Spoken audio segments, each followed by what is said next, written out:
Look at that. Hey everyone, Henry Yellow here. Welcome back. Right now we are going to watch They Were Expendable from 1945, directed by John Ford. This movie is actually based on a book that's based on actual events and people in World War II. But we'll get into that after the reaction. So I'll check that out and, really take a look at it after this. If you'd love to watch my full reaction to this movie, then you can go ahead and check out my Patreon. I also watch a lot of different movies that I don't post on YouTube, right on Patreon, so you can go check it out. Link is in the description below. If you enjoy my YouTube videos, then go ahead and click that subscribe button and turn on your post notifications so we can watch much more movies like this in the future. Well then, are you ready to watch They Were Expendable with me? Let's go. Make them look good. This is the first time they've seen PT boats.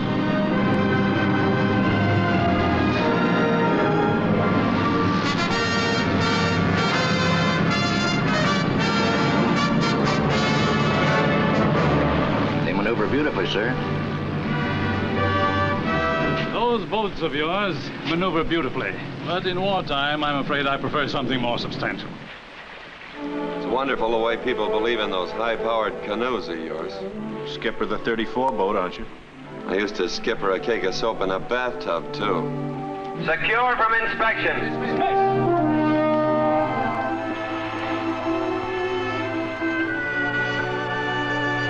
Is this supposed to be a compact attack boat?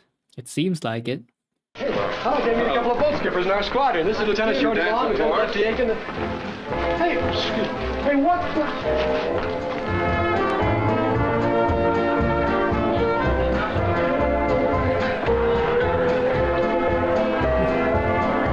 I want you to meet Andy Andrews. Just reported to the squadron. Shorty Long, Lefty Aiken. Howdy. Why isn't he called Lefty Right? Had to work out a smooth line to convince the Admiral I belong on a destroyer. So you're really quitting the squadron, eh, Rusty? Can't build a Navy reputation riding a plywood dream. From here on in, I'm a one-man band. Okay, send in your request. I'll forward it.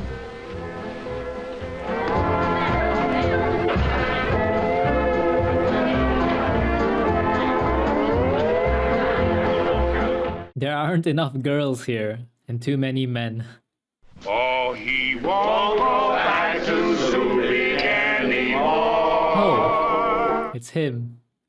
Tomorrow, our old pal Doc here is going out. He's being paid off after 30 years. It means serving your country in peace and in war. So let's raise our glasses and drink to Doc with all the solemnity that this occasion demands. To Doc. To Doc. Ladies and gentlemen, I have a very important announcement to make. The Japanese have attacked Pearl Harbor. There are no details. All Army and Navy personnel must report to their posts immediately.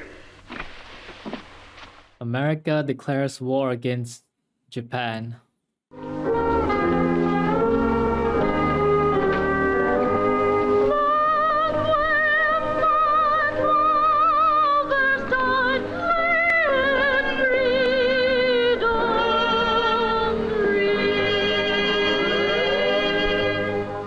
Gentlemen, you may assume that a state of war exists between the United States and the Empire of Japan. Govern yourselves accordingly. Got anything for us? What do you call that outfit again? Motor Torpedo Boat Squadron 3. Have one boat patrol the bay and one stand by for messenger duty. Patrol and messenger duty. He wants something bigger than that. All boats fueled. Torpedoes will be loaded within a half hour. Any dope? Our orders are to stand by. Unidentified aircraft approaching Taviti. Unidentified aircraft approaching Taviti. Those are jet planes. An attack. All boats out in the bay.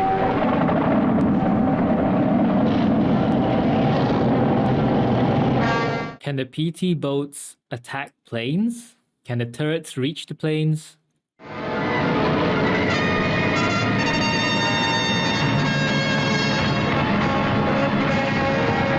One formation. Breaking off. Heading up our way, sir. Oh,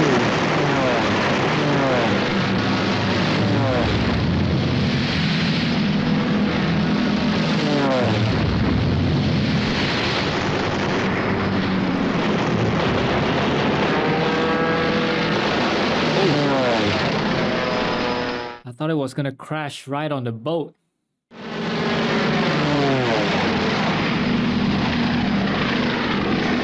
I see, they maneuver well enough to avoid the bombs. I wonder how they made those underwater explosions for the shot. Using dynamites? Oh, the buildings were hit bad.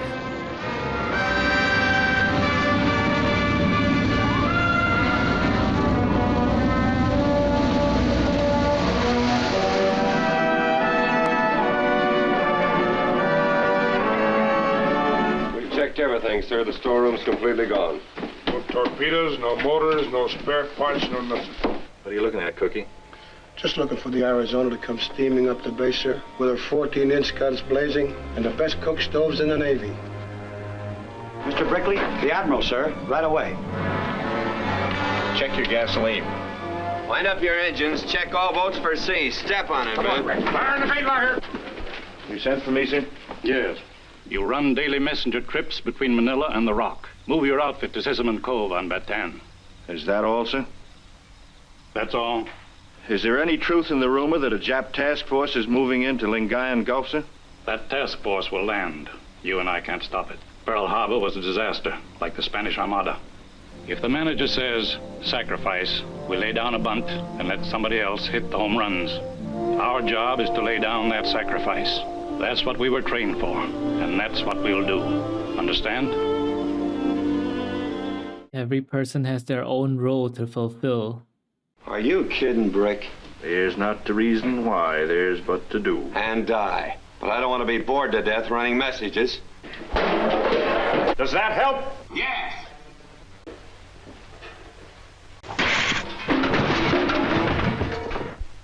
Does it? Even a messenger is an important task. What's the dope, Skipper? Bunch of Jap transports landed up north. They're giving Bataan the works. Sir, telephone message just came in and Admiral Placco wishes to see you on the Rock immediately. Very urgent, sir. Thank you. Chief, I'd like to have you keep sanitary precautions at all time. Keep these pots and pans scrubbed. Don't let anything get dirty. Don't put anything in the bay, whatever you do. Holy smokes, Cook, you call that soup? That's dishwater. Then why'd you put a ladle in there? Ensigns. Ensign Pulver did that too in Mr. Roberts. I know you're anxious to prove your theory of the motor torpedo boat. They've got a cruiser at Port Pinanga shelling our positions on Bataan. We've either got to sink her or pull out our troops. Sink her. I think one boat, don't you, Mr. Ryan? No, I think two boats, Mr. Brickley. Two boats, sir. Good evening, gentlemen. Good evening, sir. And good luck. Let me guess, boats 34 and 41? Do not open up on your radios until you are sure that they've spotted you. You said there'd be two boats, Skipper. Whose is the second one? Rusty with a 34 boat. Rusty's been waiting for this day. Well, everyone else is also waiting. We finally got the green light to sink one of them Jap cruisers in Subic Bay. Any of you guys not on time, don't get to go. All right, Shakespeare. You got blood poison. Clear at the elbow. You belong in the hospital, that arm. If you want to lose that arm, you better go now. Put some iodine on it and wrap it up. Blood poison? Let me see that arm. You're going to sick bay, fella. Geordie, the 31 boat will go instead of the 34. Get her ready. Aye, aye, sir. I'm not going to lose a good exec just because you're out of your head. Come on. They're gonna bring a cat? A black cat for good luck. Their shirts are hard to get out here. So are artificial arms. Yeah. Did you ever hear of blood poisoning? If you'd been a few hours later, I'd have had to take that arm off. Good thing Rusty came to get treatment when he did. You Navy boys always run about 2 degrees above normal. Must be that time you spend at sea. What is your rank? Second lieutenant. Well, I'm a JG, so what's your language? Despite your gold braid, you don't tell us, we tell you. So lie down. Unfasten your pants. What? Unfasten your pants.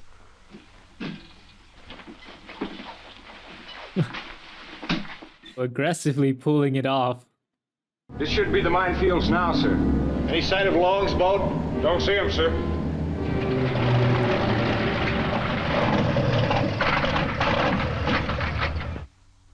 Their boat died? What happened? This gas has been loaded with wax. It's been sabotaged. How long will it take to get started? About 40 minutes. Sabotaged? By whom? Get that light.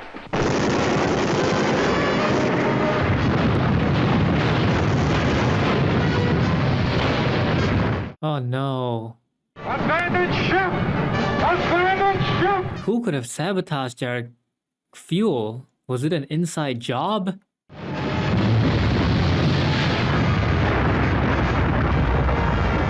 The shore battery's got the 31 boat, sir! Stand by your torpedo tube. The boat couldn't move. It was a sitting duck. Ooh,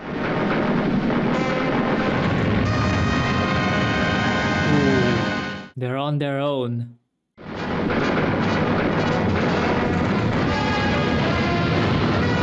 Fire one. Fire two. Oh, the torpedo is fired above the water, and then it enters the water.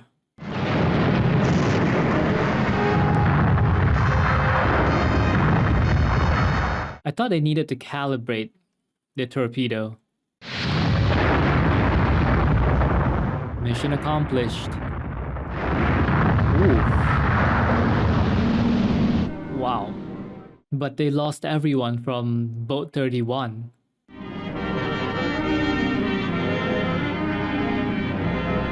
Well, Cookie, we did it. Did what? Been someplace? Oh, I forgot to tell you, Mick. Your laundry's dry. You guys was late for breakfast, too. It was wonderful. Yeah, cupcakes with raisins. That ship was a big converter job with 8-inch guns, and we blew her into Kingdom Come. The doctor is hard at work too.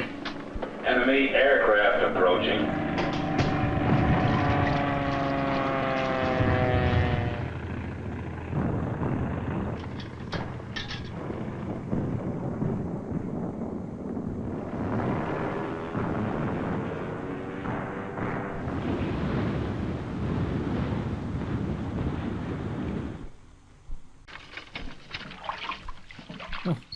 One after the other. They don't have enough doctors. That's a nice kind of a gal to have around, and she's kind of cute, too. 11,000 guys can't be wrong. How's the arm? Okay. Would you like to go to a dance? Listen, sister, I don't dance. All I want to do is get out of here. Be reasonable, fella. Those gals need relaxation. Something to remind them they're women. They're not going to remind me of anything.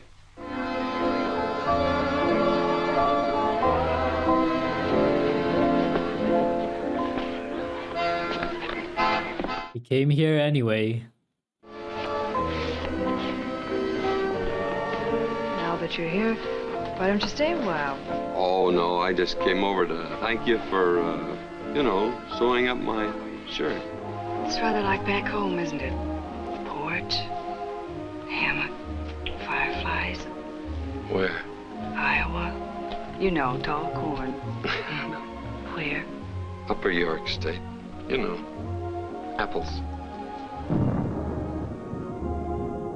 Those gun flashes look like fireflies. Not the kind of firefly you want to see. They come a little closer. Nice party? Swell.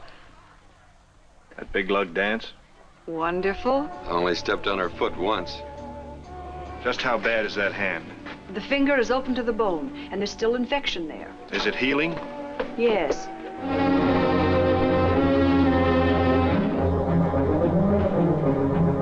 Whoa. The crew of the 31 boat actually got back. That's amazing. I'm sorry, sir. I'd rather lost my right arm than the 33 boat. Couldn't be helped. Paid off. Andy got a 7.7 through both ankles. Oh? That's tough luck, Andy. How they feeling now? They don't. You give us the word if you need anything. The job is yours again the minute you can take it. He got shot through both ankles. We blow that nip out of the water. We started to run like this. We had cupcakes for breakfast with raisins. Raisins. Nice. Returning the favor. Hi. Hi. Glad to see you aboard, Miss Davis. Thank you. Good evening. Dinner is served, sir. Thank you. Miss Davis took care of Rusty when he was in the hospital at Corregidor. She's now attached to the field hospital at Bataan Peninsula. Wasn't it mean enough for you in Corregidor without sending you girls over here? Well, I asked for it. Over here, I can talk to Rusty once in a while on the telephone. Rusty? Ha ha ha! Next time you'll have to bring some of the other girls with you. We'll have a dance or something. Be a good idea. This is a lovely party. It's swell. Now, all we need is an orchestra and a floor show. Miss Davis, you're in for the biggest surprise of your life. Dear old girls above you, I love you. Are falling,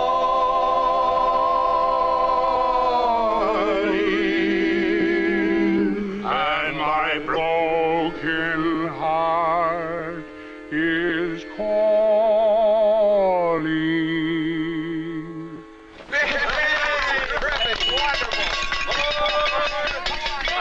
Thank you very much for coming over. It meant a great deal to all of us. How's the chow? Great. Boy, if I had you on the old Arizona, I'd make a pot roast that make your hair coil. Her hair curls already. He should have left one candle, more romantic that way. Crying? It's just that they're such nice guys.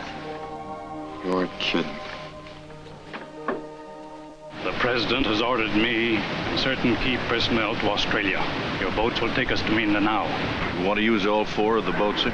Yes, get them ready. This is secret. You'll get the date when it's set. Aye, aye, sir. I'm sure you know things are not going well with us up here. We're scraping up all the men we can find to form a naval battalion. Can you spare any men? We have 2 extra crews, sir. I could use them, Brickley. We're going to run south 600 miles. If any boat breaks down, we'll just have to let her go. Expendable. You know what that means. Expendable. And be prepared to fight or run for it.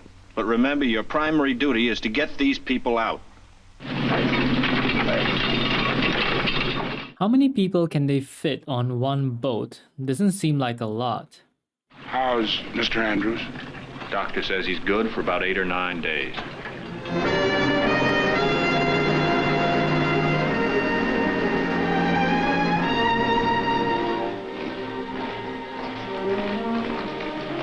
Just for about 2 minutes. Be cheerful and, give him the old 1, 2, 3.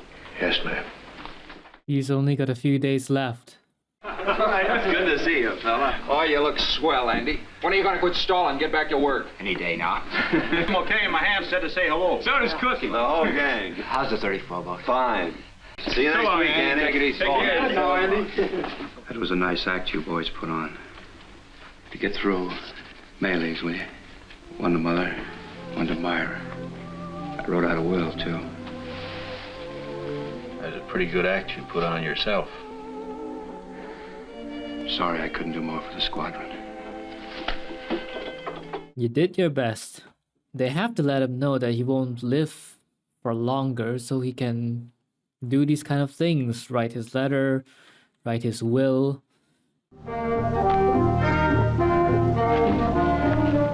Doc was supposed to have retired a long time ago, but he's still here. You're a swell bunch. I'm glad to have been able to serve with you. I'd like to be able to tell you that we were going out to bring back help. That wouldn't be the truth. You're going to Bataan with the Army. That isn't what you've been trained for, but they need your help. Maybe that's all. Maybe not everyone will make it back.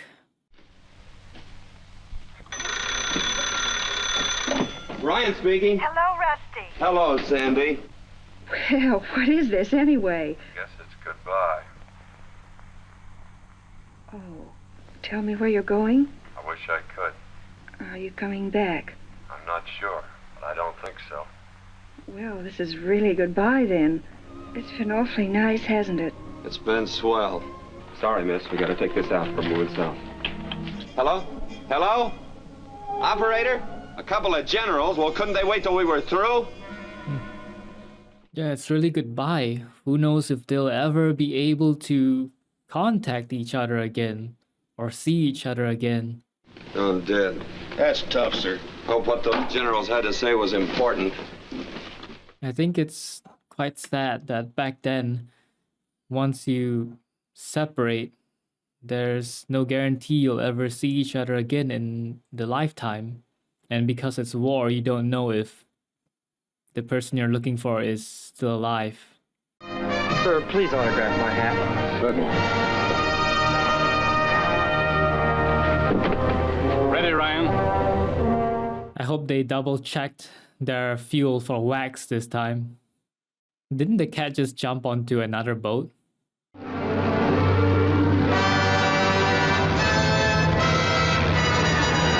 Ooh, the rough waves of the sea.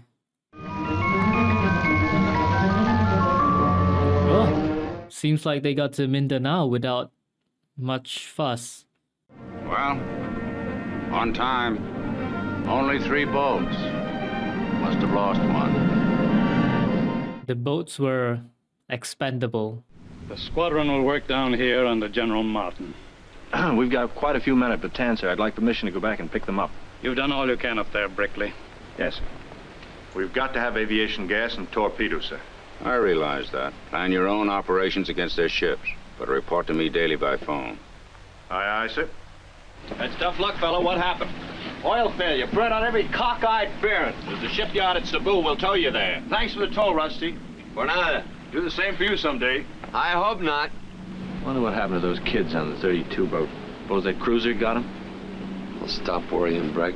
They'll show up. Have a look at that planker. And watch out for the coral. Have your attention here, men. For every officer and man in this squadron, the general is awarded the Silver Star for gallantry. Planking's loose and the bottom's full of coral. For every officer and man in this squadron, All this time, this black cat has been aboard this boat. the general is awarded the Silver Star. Black cat ought to have been aboard the 32 boat. Maybe this black cat is good luck for us. The 41 boat. Well, anyway, you've been awarded the Silver Cat. A silver cat. The cat brings good luck to itself.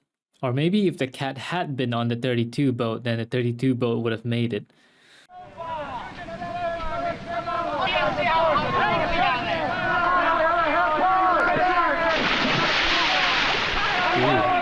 Think fast. What happened? It's all my fault, sir. I says to Montay, let's get the cruise a couple of beers. That's the dumbest excuse I ever heard. I'm sorry, sir. So when we gets back there, she was high and dry. Pipe down, I'll take all the rap. For 2 cents, I'd bust you both to seaman second. Why don't you keep your mouth out of my business? Ooh.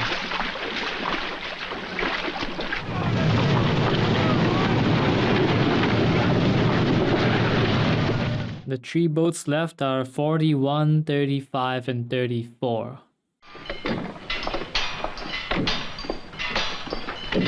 How long you figure it's going to take, Dad? Can't tell yet. How am I going to pay you? You fight them and I'll fix them. That's pay enough. Well, I hope we get them out of here before the Japs move in. What are you going to do if they make a landing? They'll have to fight to get me. S-29 coming up the channel, sir. And chow is ready. How about getting some torpedoes from you? Are those cracker boxes of yours? Those cracker boxes have sunk 2 converted cruisers, an auxiliary aircraft carrier, a 10,000-ton tanker, a large freighter, a flock of barges, and numerous sons of Nippon. Oh, I'd like to help you out, fellas, but I got orders. Snuffy, who played the leading lady in Tess of the D'Urberville with the Academy? And does your crew know about it? Oh. How many do you want? You've got 16? We'll take 8. And we'll try and put them where they belong. It's blackmail.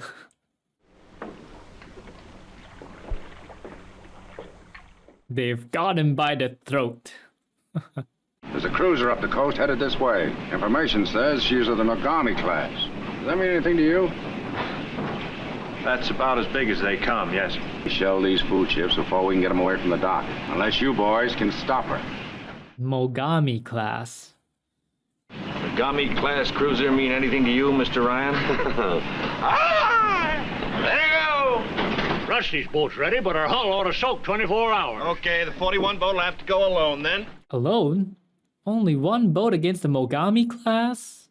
We'll get all the soaking we need on our way up to hit the Japs, sir. What do we do, sit on our duffs until they get back, sir? 41 can't handle this job alone, sir. How about it, sir? Yeah, sir. But if she starts taking water, turn back, sir. What?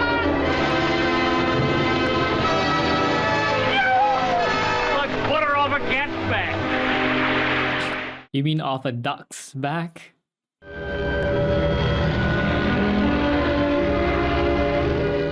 Oh, look at the waves. I'll make my run from the beach. You make yours from seaward. Over. We'll go! Spotted them already.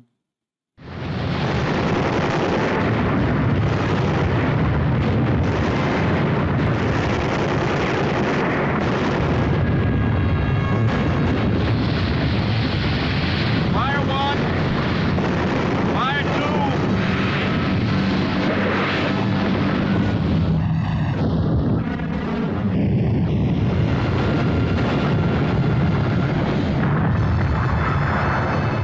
That torpedo seemed like it barely made any damage.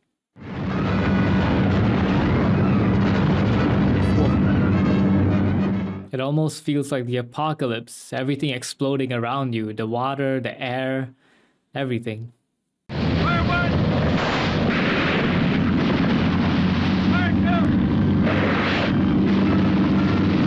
It's so cool how the torpedo just comes out and then dives into the water and makes its way to the target.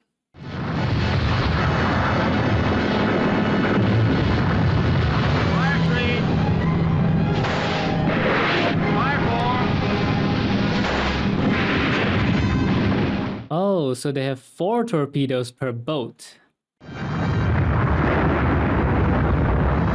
They're very accurate. Every torpedo, well, almost every torpedo has hit. They got those 8 torpedoes and they're putting it to good use. Look at that.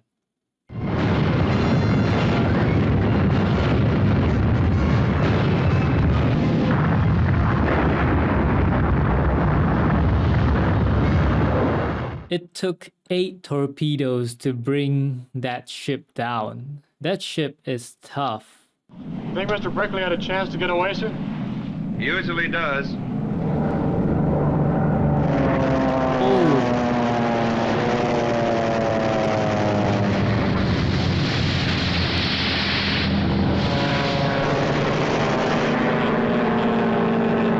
Running low on 50 caliber! Whoa, there's a lot of them.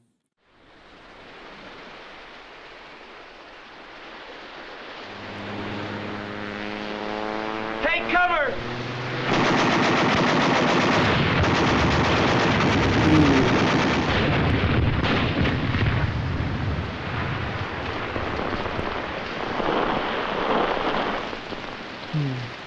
The planes destroyed their target, the ship, but it's a good thing everyone got out of there in time.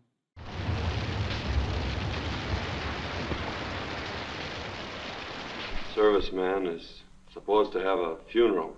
Escort, firing squad, wrapped in the flag he served under and died for. In war, you gotta forget those things and get buried the best way you can. 34 boat couldn't have got along without him. Under the wide, starry sky, dig the grave and let me lie. This be the verse you grave for me. Here he lies where he longed to be. Home as a sailor, home from the sea, and the hunter home from the hill. Sorry, bar closed. Sorry, bar's open. No, Jeff, come! Jeff, come! No, Jeff, move away! The white flag of surrender was hoisted on the bloody heights of Bataan this afternoon. 36,000 United States soldiers, ragged, half-starved shadows, were finally worn down by 200,000 picked Japanese troops. Men who fight for an unshakable faith are more than flesh, but they're not steel. Flesh must yield at last, the end must come. But the spirit that made it stand as a beacon to all lovers of liberty will never falter. Bataan has fallen, and Corregidor is under attack now. Dig in at every bridgehead and pass, Lefty. Make 'em pay. Check. Repeat your orders, Snake. Fine, and to report to General Martin and keep him up to date. All right, get going. Why don't you come along with me? I worked 40 years for this, son. If I leave it, they'll have to carry me out.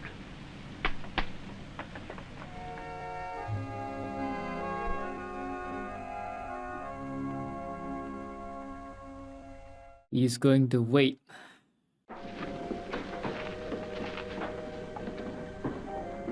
Oh, the 41.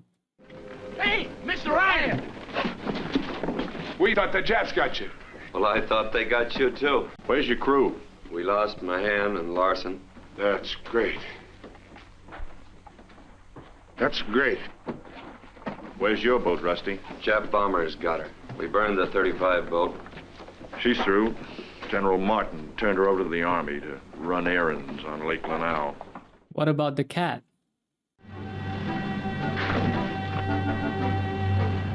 The 41 and its crew did its best, and it lasted till the end.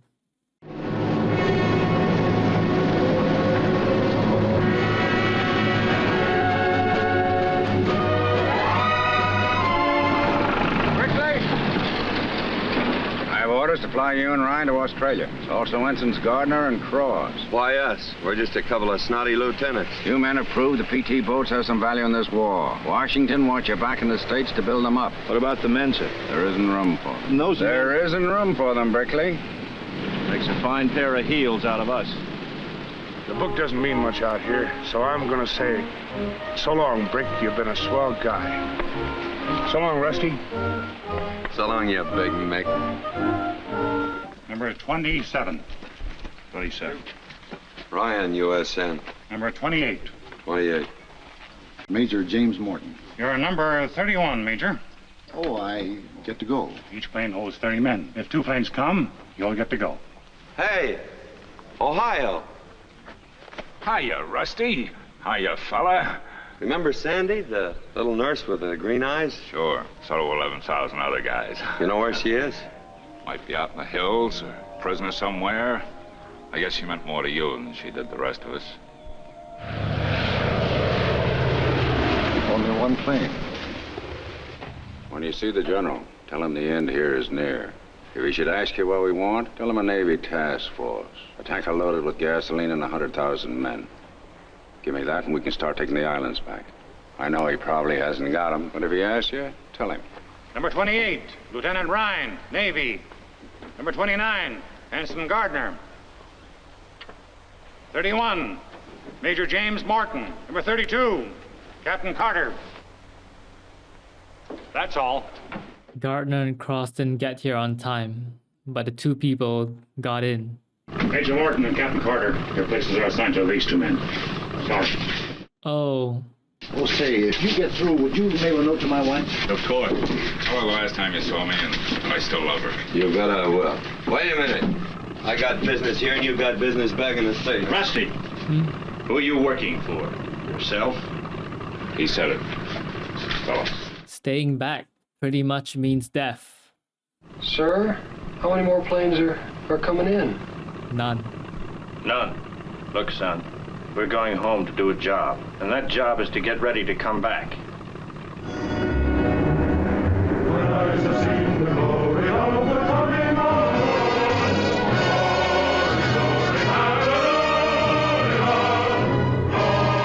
We shall return.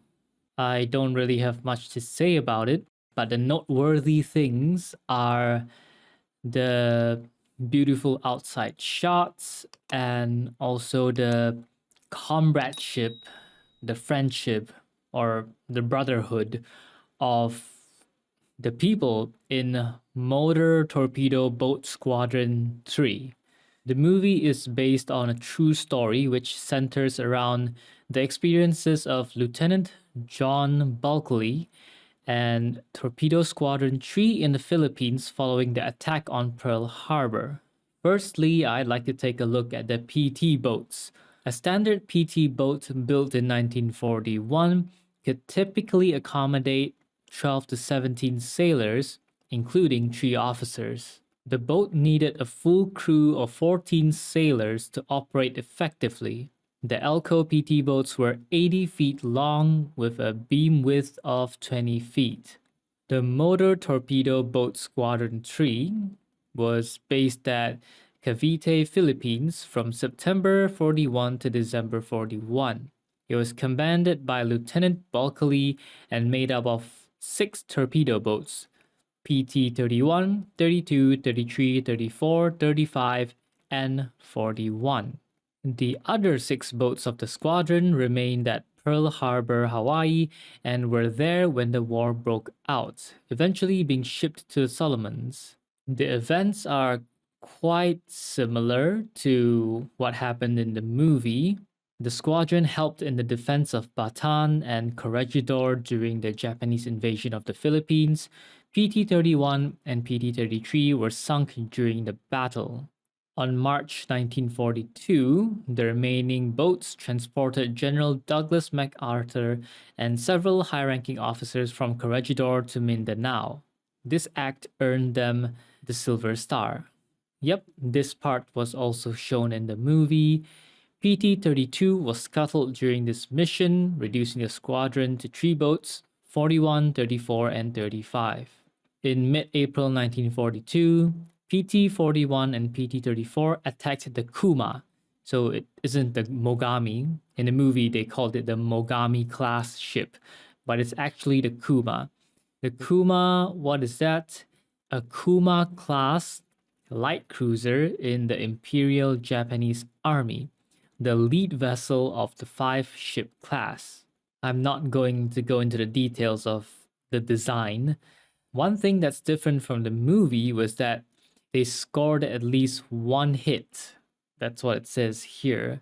In the movie, I think we saw the torpedoes hit the ship 7 times, I think. PT-34 was destroyed by Japanese aircraft. PT-35 had to be scuttled to avoid capture, and PT-41 was commandeered by the US Army to defend Lake Lanao. Yep, this part was pretty much the same. But it turns out PT-41 was scuttled as well only 3 days after the transfer. The next part here talks about what happened after the movie. Bulkeley and 3 other officers were later flown to safety, with a 5th officer joining them shortly after. These 5 officers were all that remain of this squadron. 3 officers and 15 enlisted men were either killed in action or died as prisoners of war. 7 evaded capture as guerrillas on Leyte, and 38 prisoners of wars were liberated after the war. Not all of them made it, but at least most of them survived till the end of the war. Here are some facts about the production of this movie. MGM asked Ford to direct a film based on the book, but Ford repeatedly refused due to his conflicting service in the Navy Field Photographic Unit.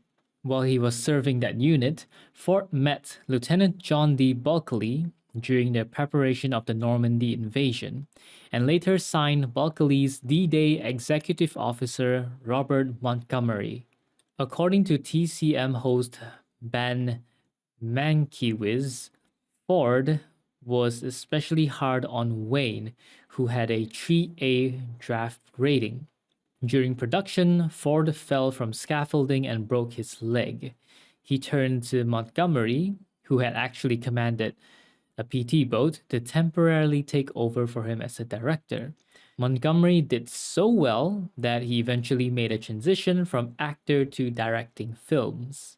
The film was shot in Key Biscayne, Florida, and the Florida Keys. 2 actual US Navy 80-foot Elko PT boats and 4 78-foot Higgins PT boats were used throughout filming. US aircraft were temporarily remarked and used to simulate Japanese aircraft in the film. The movie likely exaggerated the actual effectiveness of the PT boats in war. In at least one instance, it loosely referenced Commander Bulkeley's own exaggerated statements. In the movie, Lieutenant Brickley said the boats had sunk 2 converted cruisers and auxiliary aircraft carrier, a 10,000-ton tanker, a large freighter, and a flock of barges, and numerous sons of Nippon. This statement is very similar to a claim made by the rail commander Bulkeley himself, who said, "Our little half squadron sank 1 Jap cruiser, 1 plane tender, and 1 loaded transport, badly damaged another cruiser, set a tanker on fire, and shot down 4 planes." According to William Doyle, After the war, when Japanese naval loss records were examined by US naval intelligence experts, it was learned that these claims were inaccurate and exaggerated. Some of the primary problems of the PT boats were the accuracy and relatively slow speed of their Mark 8 torpedoes. Added to the problem of inaccuracy at reaching targets, as many as 50% failed to explode on contact with enemy ships due to faulty calibration by the Navy in the early years of the war.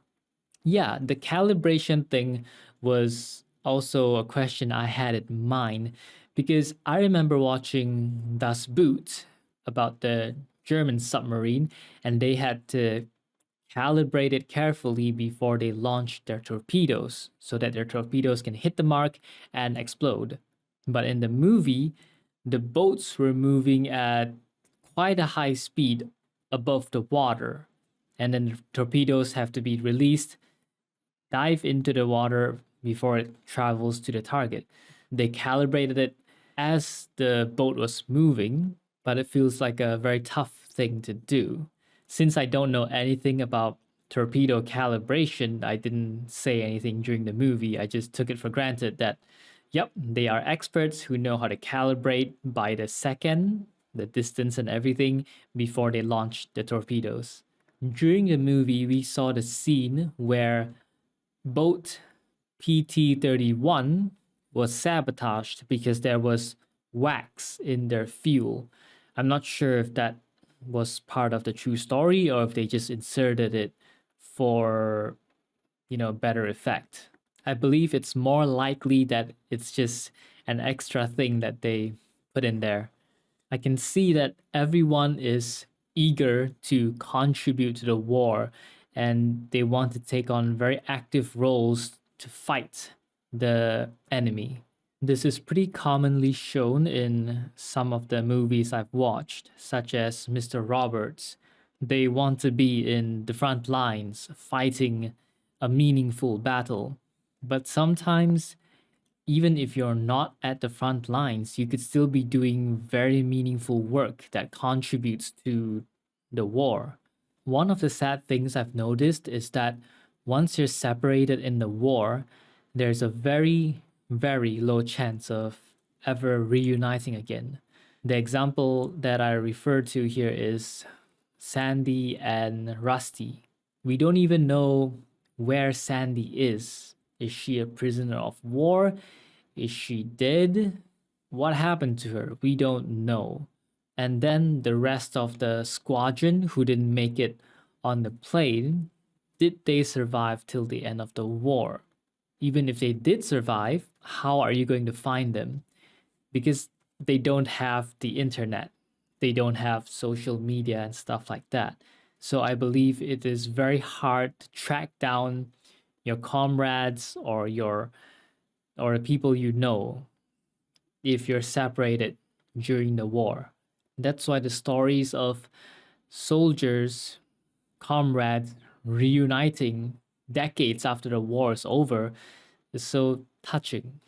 One last fun fact. In a scene in the docks, there was a ship named the Lucian P. Libby.